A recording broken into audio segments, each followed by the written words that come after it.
Bene data bakundwa b'umwami Yesu Kristo, mwese abakurikira izi nyigisho tubahaye ikaze mu biganiro bya Saveur Divine.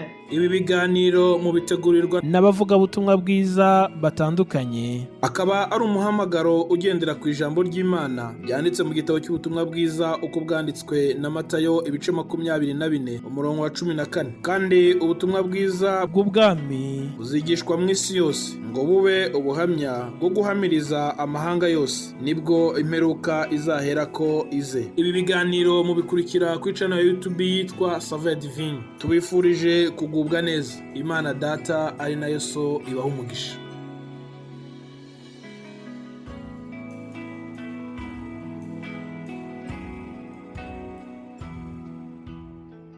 Yesu ashimwe bakundwa nshuti z'umusaraba, bene data mwese abakurikira ibi biganiro bya Saveur Divine, ndabaramukije mu izina rya Yesu Kristo. Amahoro ya Kristo naganze mu mitima yanyu aho muherereye hose. Bifurije umunsi mwiza wo kuwa mbere, uyu munsi utangira kino cyumweru tugezemo. Turi kwegera iminsi irangiza ukwezi kwa karindwi. Turashima Imana yakomeje kubana natwe muri uku kwezi kose. Turashima Imana ikomeje kuturinda. Ndizera yuko Imana yabanye namwe aho muherereye hose. Ndabifuriza kugira ngo buri gitondo Imana ibahaze imbabazi zayo, kandi ndabifuriza kugira ngo uko iyi minsi hita yihuta tumere nka Dawidi, natwe tugira iki cyifuzo yagize, akavuga ngo utwigishe kubara iminsi yacu uburyo butuma dutunga imitima y'ubwenge.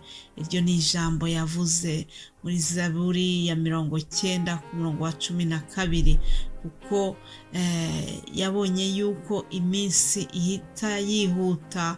Avuga ati Imana idufashe, Imana ifashe kugira ngo ntunge umutima w'ubwenge. Nanjye ndabifuriza kugira ngo uko iminsi igenda yihuta Imana itwigishe kugira umutima w'ubwenge. Imana itwigishe kubara iminsi yacu tuyikoreshe neza.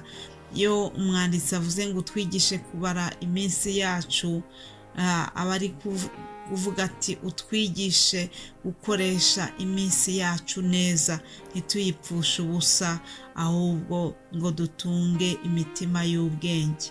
Ndabifuriza rero kugira ngo muri iyi minsi uko yihuta, uko ugenda isimburana, n'ukuri natwe tugire ubwenge.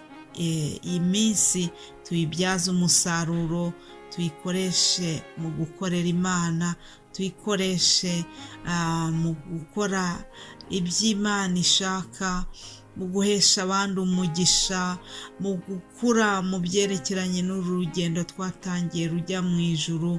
Iyi minsi uko ihita, ukwezi uko kugenda gukurikirana n'ukundi, ndabifuriza kugira ngo twese hamwe turusheho kugenda twunguka, haba mu by'umwuka ndetse haba no mu by'imibereho isanzwe. Mbahaye ikaze rero muri ibi biganiro byacu bya Saveur Divine. Imana iguha umugisha wowe ukurikira bino biganiro. Imana iguha umugisha kandi wowe udusengera. Abavuga ubutumwa ntabwo ari igikorwa cyoroshye, niyo mpamvu twinginga Imana kugira ngo gikomeza ibane natwe, kandi namwe tubinginga kugira ngo uko mubishoboye mujye mudusengera. Imana rero ibaha umugisha. Kwari ukubasuhuza. Ndakomeza kandi mbabifuriza kugira ngo dutangire kino cyumweru twatura amagambo y'ubuzima. Haleluya. Hari amagambo yuzuye ubugingo, hari amagambo yuzuye imbaraga tugomba kwiyaturiraho mu gihe dutangiye icyumweru gishyashya, tugomba gutegereza yuko Imana izaduha iyindi migisha mishya. Tugomba gutegereza yuko muri icyo cyumweru dutangiye Imana izagira ibyihindura, ijya ihindura ibyanze guhinduka. Ndizera yuko mujya mutangira icyumweru mwatura intsinzi ku cyumweru dutangiye, mwatura imbaraga z'Imana, haba mu ijambo ryayo, haba ndetse no mu bindi byose muzakora. Ni byiza yuko dutangira icyumweru twatura imbaraga z'Imana. Aleluya. Hari Zaburi ya 91 nifuza yuko mwazongera mukayisoma rwose. Ni Zaburi irimo amagambo yuzuye imbaraga, irimo amagambo yuzuye kwatura imbaraga z'Imana ku buzima bwacu. Ni Zaburi nziza ku muntu ushaka gusenga mu buryo bukomeye, mu buryo budasanzwe, uburyo bwo kwatura imbaraga z'Imana. Uhereye ku murongo wa 10 haravuga ngo nuko nta kibi kizakuzaho kandi nta cyago kizegera ihema ryawe, kuko azagutegekera abamarayika be ngo bakurindire mu nzira zawe zose. Bazakuramira mu maboko yabo ngo udakubita ikirenge ku ibuye. Uzakandagira intare n'impoma, uzaribata umugunzu w'intare n'ikiyoka. Hanyuma ku murongo wa 14 hakavuga ngo kuko yankunze akaramata nicyo nzamukiriza. Nzamushyira hejuru kuko yamenye izina ryanjye. Azanyambaza nanjye mwitabe. Nzabana nawe mu makuba no mu byago. Nzamukiza muhe icyubahiro. Nzamuhaza uburame kandi nzamwereka agakiza kanjye. Aleluya. Ndakwifuriza n'ukuri kugira ngo Imana iguhaze uburame, Imana ikurinde, uzabona uburinzi bwayo muri iki cyumweru.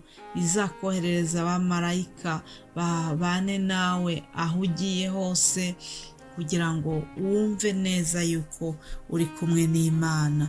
Imana ibafashe kandi Imana iduhe gukomeza kwatura amagambo yuzuye intsinzi muri iki cyumweru.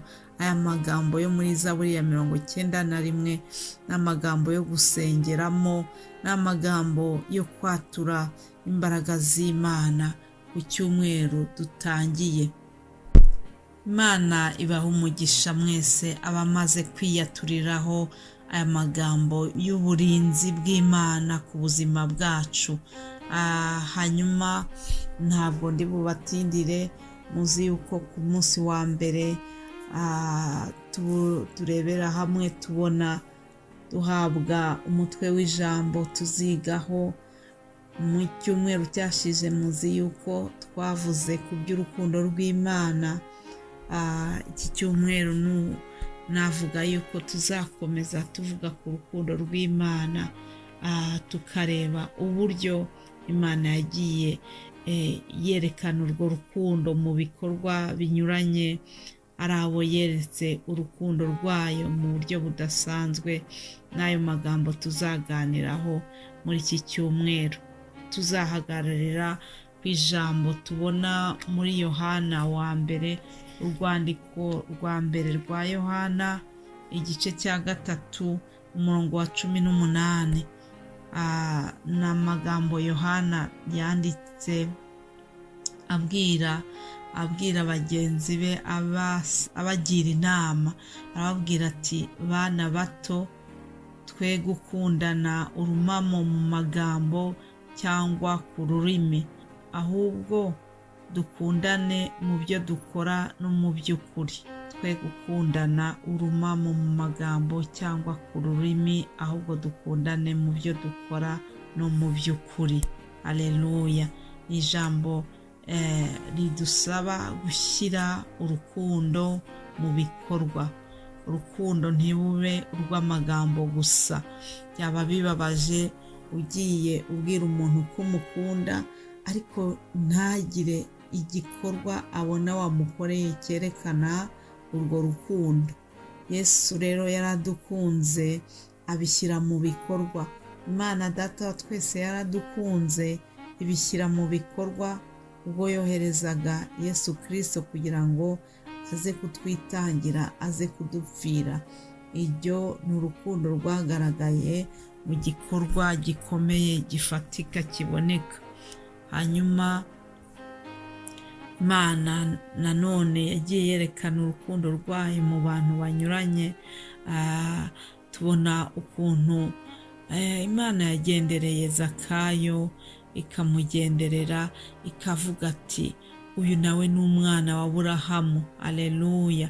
Mu gihe bose bari baramupinze bazi yuko ari ruharwa, ariko Yesu yagiye kwa Zakayo yerekana yuko nawe afite uburenganzira ku rukundo rw'Imana. Bene data, ni byiza yuko urukundo rwacu rugaragarira mu bikorwa. Yesu abaho umugisha. Ntabwo naje kwigisha kuri iri jambo, kwari ugufungura iki cyumweru. Asigaye bene data bazabaganiriza kuri aya magambo. Yesu abaho umugisha. Mbifurije gukomeza kugira umunsi mwiza wo kuwa mbere.